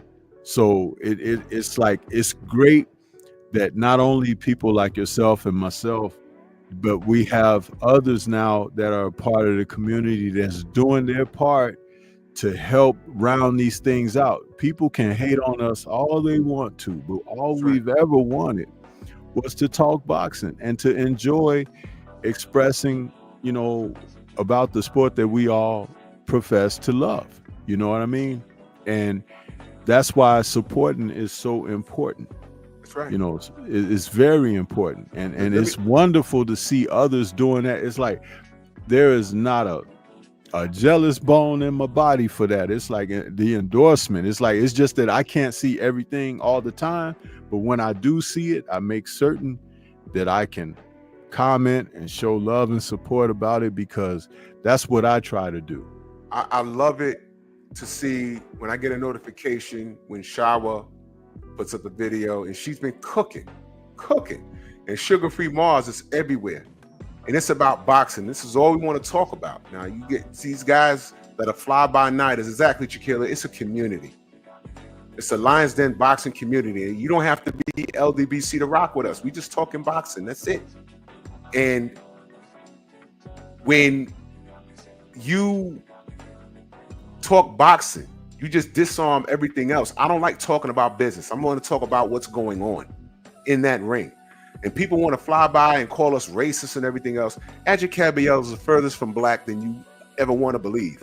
But to deny what he's been doing. I just said, while ESPN was throwing Jared Anderson in our face and making him walk to the ring wearing pimp hats and canes in convict uniforms, which was completely disrespectful. Completely disrespectful. You put him in a ring with a contemporary, he got his ass kicked, and meanwhile, Adrian Cabiel is kicking everyone's ass. And Martin Bacoli helped us out with Anderson because he could have left the ring in a coffin. Huh? He could have. How about that? He could have.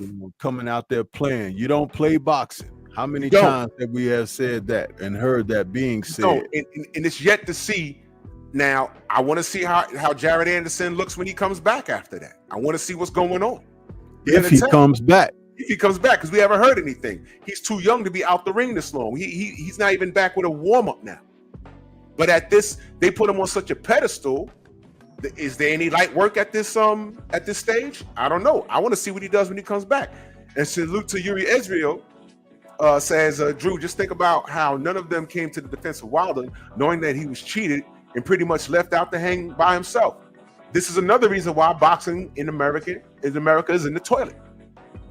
No solidarity, no unity at all. And that's why we get that brother's back, 100%. You know what I mean? And we tried, man.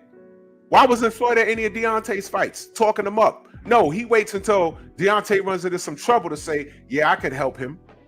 No, you can't, dude. No, you can't. You just want to insert yourself into every goddamn thing.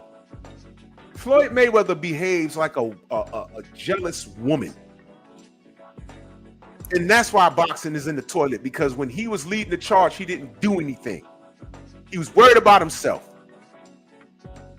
That's why I ain't got no gripe with Turkey Al-Sheikh, or because Frank Warren and Eddie Hearn fell in line, and Bob Arum fell in line also. He did. And what Al Heyman needs to do, if he can't do right by the people under the PBC banner, he needs to let them go. Everybody needs to run over the Riyadh season. But the danger is some of those guys are going to get exposed over there, which is why Tank Davis did not go to Saudi to fight Devin Haney for that $50 million. I don't care what you tell me. I don't care how you spin it. The offer was there, and your man asked for 2 Ferraris. As a matter of fact, he tripled down on it when someone asked him that same question at the Lamont Roach Temu press conference sponsored by Temu. He said, nah, I need 3 Ferraris now. All you got to do is listen to these guys, and everything makes sense. Eric Jordan, that super chat salute. He says, Big Baby's still crying that he's only 23. Exactly. Where's my little soundbite for that guy? Stupid butts. Yeah, that guy. Gerard Harlem in the building. Salute. He said, for a former fighter to talk bad about promoters when he was fighting, calling them leeches off the sport. Now he's a promoter doing the same.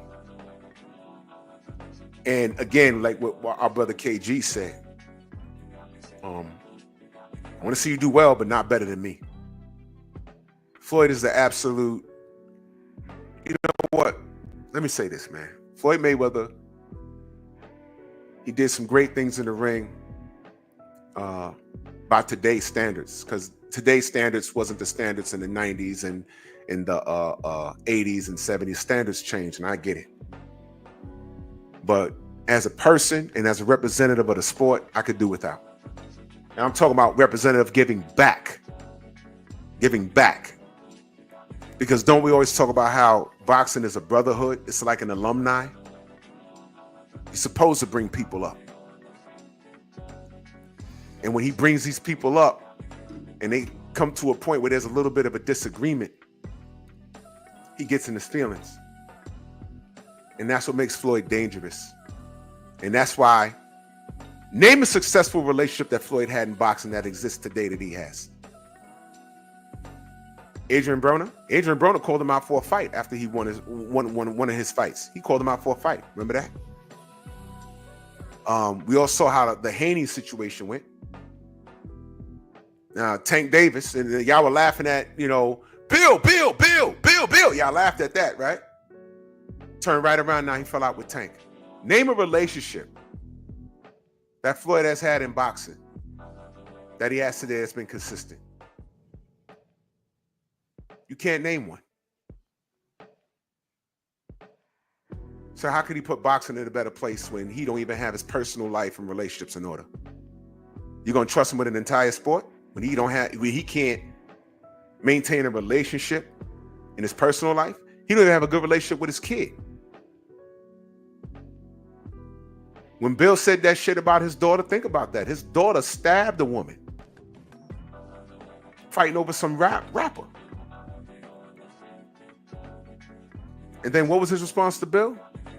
Oh, sometimes your kids, they're going to do what they want to do. That's understandable, but What groundwork did you set? Your daughter watched all those strippers around you and throwing money at the screen, and you paying for your baby mama BBL, or your baby mama was pregnant with twins and she aborted them. That's a true story. And they tried to say you used to beat her. That was Miss Jackson, y'all. So when he has a bunch of failed relationships, do you trust him with an entire sport? No. Storm, you got a cash app from the brother Eric Jordan. Yeah, I wanted to say, I was just waiting for you to finish your remarks there. Wanted to say shout out to the brother Eric Jordan, who hit me up in the cash out with the message that says, supporting my sensei, keep cooking up that wisdom. Yes, sir. And I appreciate that. Thank you so much, brother. Appreciate the donation. Absolutely, man. So I'm not gonna belabor the point. I think we've made our point about Floyd. And to answer the question, could Floyd have put boxing in a better place? Yes, he could have, but he chose not to. And that tells you everything you need to know about this guy. Yeah. So Masa Musa says, word is Floyd trying to do business with Turkey, but outprice himself. Man, ain't no one trying to work with Floyd, man. Ain't no one trying to work with Floyd. He's doing clown fights. He's fighting Japanese kickboxers and Logan Pauls and, whatever, man. When Floyd finally lays it down, no one's going to even consider him. They're going to recognize what he did. He set some records, some trends, but he has more hate than love, and that's a sad state of affairs. Ali went through his whole career with more hate than love, but when he left this plane, he had more love than hate. And Ali is one of the only people, celebrity-wise, that says, I could go to anybody's house and eat dinner. For real. Floyd can't do that. And it be true, yeah. Ali could walk the city block, and before he could get quarter way through, he'll be surrounded with people and everything, but he didn't need security guards. He needs security, and no one was looking to harm him. They were looking for autographs and just to talk. There were no cell phones back then. Floyd walks around with linebackers from football teams because he feels he needs it, because he feels everybody's trying to get him. In reality, no one's trying to reach out to him. No one's trying to touch him. No one really likes him like that. He's an asshole. And he takes pride in that. So when someone takes pride in being an asshole, there you have it. So that's Floyd Mayweather in a nutshell. And I felt I needed to say that this morning. And hope Al Heyman's okay. But I want to know what's going on with the PBC. Because the fumbling of the football over here gave light to Turkey Al-Sheikh. And I hope they do another 5 versus 5. I hope they do. Because I'm there for it. Give me boxing. That's all I asked for. Or that other personal shit. I see no one was able to give me a link or anything with Turk Badmouth America. I'll still look for it. I haven't found it. It's been a couple of days. I haven't found it. I found something where he was on a plane and had something to say. What is it? Thoughts on America and Europe. He's saying American service is bad. Its workers are bad and dirty. That historic American structures that are important to our history. But I'm reading this. This is alleged. This isn't. This is somebody saying that they heard him say. Well, look, man. Look. That's a whole nother conversation. That's a whole nother conversation, man. But anyway, you see that comment from Yuri Israel? Put that up on the screen. This one right here? Yeah. It says, Drew, in reality, Floyd is still an insecure little man with a Napoleon complex. No amount of money and power will satisfy him. He is what he is. And that's what I said earlier, brother. I'm sorry. It was his next one. It was his last one there. Sorry about that. Which one further up? No, what's on my screen is his comment that says, in reality, wait a minute. What the devil happened? That's not it? No, it was Copper Aborigines just above that. I'm sorry. See, it jumped when I was reading it. It jumped, and I thought it was Yuri Israel. Forgive me. Yeah. Yeah. Copper Aborigine says, facts, Stormy B, man. Ali ate at my grandparents' home during the 60s and 70s. That's how I knew him, the individual. Wow. You see? Wow. What an experience and what a memory to be able to share. My God. He was like that. And I heard of him doing things like that. And when he went to the Suleiman household, what did Mauricio do? He put some pork in this goddamn food. You see what I mean? What an asshole. What an asshole. He did that when he was a kid and he thought it was funny. That's funny. What an asshole. And that's why I don't like him now. Don't tell me, oh, I was a kid and I thought it was funny. That's not funny, man. He really did that, y'all. He spoke on that. He really did that. What an asshole. I don't know how old he was, but he knew enough that Muslims don't eat pork. And he slipped pork in his dinner that night. And this is a man that you know, the top of the world, and he shows up to your house for dinner. That's what the fuck you do? Man. Anyway, in a nutshell, that's American boxing. Floyd does what he wants to do. And you see he's struggling to stay relevant. Napoleon complex is perfect for him. I should have put a Napoleon hat on him right here, but whatever, man. Stormy, let them know they can find you, good brother. Everybody can find me right here on YouTube. Stormy B Man is the channel. That's Stormy B Man in all caps, but no cap. Word up, man. Salute to everybody. The Venmo, the Zelle, the Cash App, the Super Chat. Tomorrow is New Year's Eve. I'll be doing my year in review. I already got the notifications up. Make sure you're here. Me and Stormy gonna cook. You know what I mean? General should be on this. Go ahead. By the way, if anybody missed my Friday night chop session from this past Friday, please check it out. That was my year-end awards show where I gave out the awards of the year. So many. It was a really fine show. Had fine participation from the chat and everything. And I think that's like the third one I've done now, but it really turned out really nice. And we covered everything from the women's division of boxing as well as the men. Awards equally across the board. It was a wonderful show. Proud to share it with you guys. Absolutely, man. Absolutely. It's about the sport of boxing, y'all.